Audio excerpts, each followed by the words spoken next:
Good afternoon.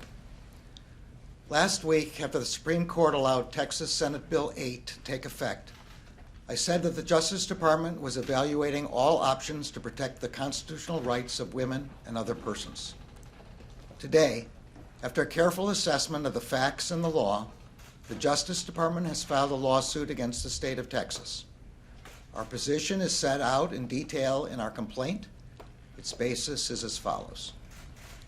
SB 8 bans nearly all abortions in the state after 6 weeks of pregnancy, before many women even know they are pregnant, and months before a pregnancy is viable.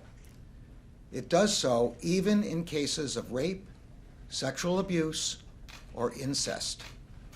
And it further prohibits any effort to aid the doctors who provide pre-viability abortions or the women who seek them.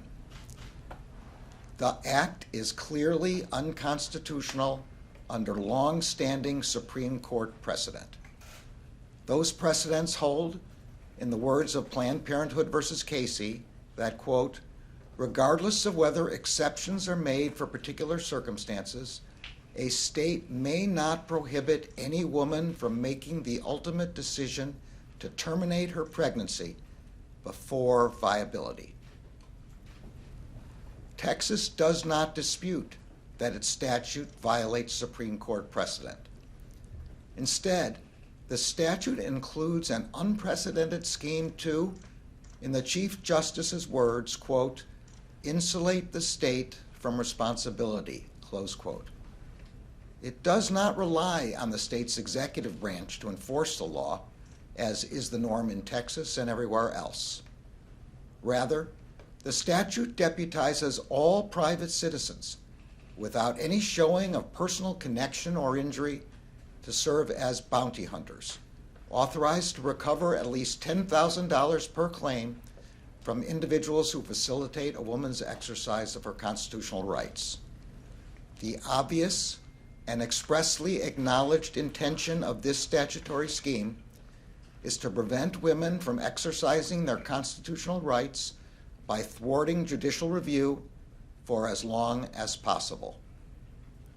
Thus far, the law has had its intended effect. Because the statute makes it too risky for an abortion clinic to stay open, abortion providers have ceased providing services. This leaves women in Texas unable to exercise their constitutional rights and unable to obtain judicial review at the very moment they need it. This kind of scheme to nullify the Constitution of the United States is one that all Americans, whatever their politics or party, should fear. If it prevails, it may become a model for action in other areas, by other states, and with respect to other constitutional rights and judicial precedents. Nor need one think long or hard to realize the damage that would be done to our society if states were allowed to implement laws that empower any private individual to infringe on another's constitutionally protected rights in this way.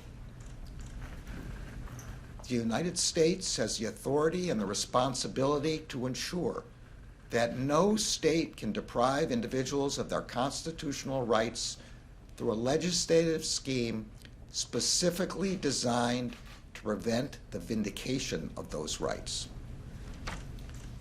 The United States also brings this suit to assert other federal interests that SB 8 unconstitutionally impairs. Among other things, SB 8 conflicts with federal law by prohibiting federal agencies from exercising their authorities and carrying out their responsibilities under federal laws relating to abortion services.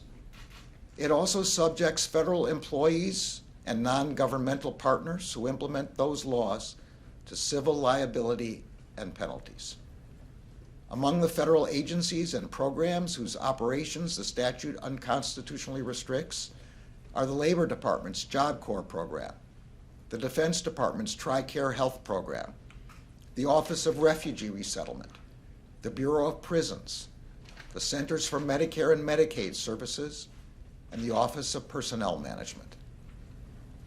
The complaint therefore seeks a declaratory judgment that SB 8 is invalid under the Supremacy Clause and the 14th Amendment, is preempted by federal law, and violates the doctrine of intergovernmental immunity. The United States also seeks a permanent and preliminary injunction prohibiting enforcement of the statute against the state of Texas, including against the state's officers, employees and agents, and private parties it has effectively deputized who would bring suit under SB 8. The Department of Justice has a duty to defend the Constitution of the United States and to uphold the rule of law. Today, we fulfill that duty by filing the lawsuit I have just described. Now, before I take some questions, I want to say a few words to the American people on the eve of the 20th anniversary of the attacks of September 11th, 2001. That day is seared into all of our memories. Nothing we can do or say can replace the loss so many endured that day. Nothing can change the profound way the events of September 11th altered us, individually and collectively as a nation. And let there be no doubt, the threat from terrorists, from foreign terrorists, like those involved in the September 11th attack, is one we must constantly guard against. But what we can do, and what we have done, is learn from the past to better anticipate and prepare for the next threat and to seek to disrupt it. As we mark this anniversary, we rededicate ourselves at the Justice Department to doing all we can to protect the American people from terrorism in all its forms, whether originating from abroad or at home, and to doing so in a manner that is consistent with our values and the rule of law. With that, I'm happy to take questions. All right, Jeff, do you want to kick us off? Attorney General Garland, is there a provision in the Texas law that you personally find especially concerning? I think I've described all of the provisions that I find especially concerning, and the complaint does that in even more detail, so I wouldn't pick any one. Christine? So there's been several GOP lawmakers who said that they will follow Texas's lead, and I was wondering if you expect DOJ to be involved in similar actions against other states. Like, would it be a leap to say that this could be one of several similar actions? Well, as I said in my remarks, the risk here, the greater risk here, the additional and further risk here is that other states will follow similar models with respect not only to this constitutional right, but theoretically against any constitutional right and in any other state. So if another state uses the same kind of provisions to deprive its citizens of their constitutional rights, and in particular to deprive their citizens of the ability to seek immediate review, we will bring the same kind of lawsuit. So there had been some pressure, it seems, from Democratic lawmakers on the Hill and anti-abortion groups, and even some could argue from the White House on the Department of Justice to do something about this Texas law.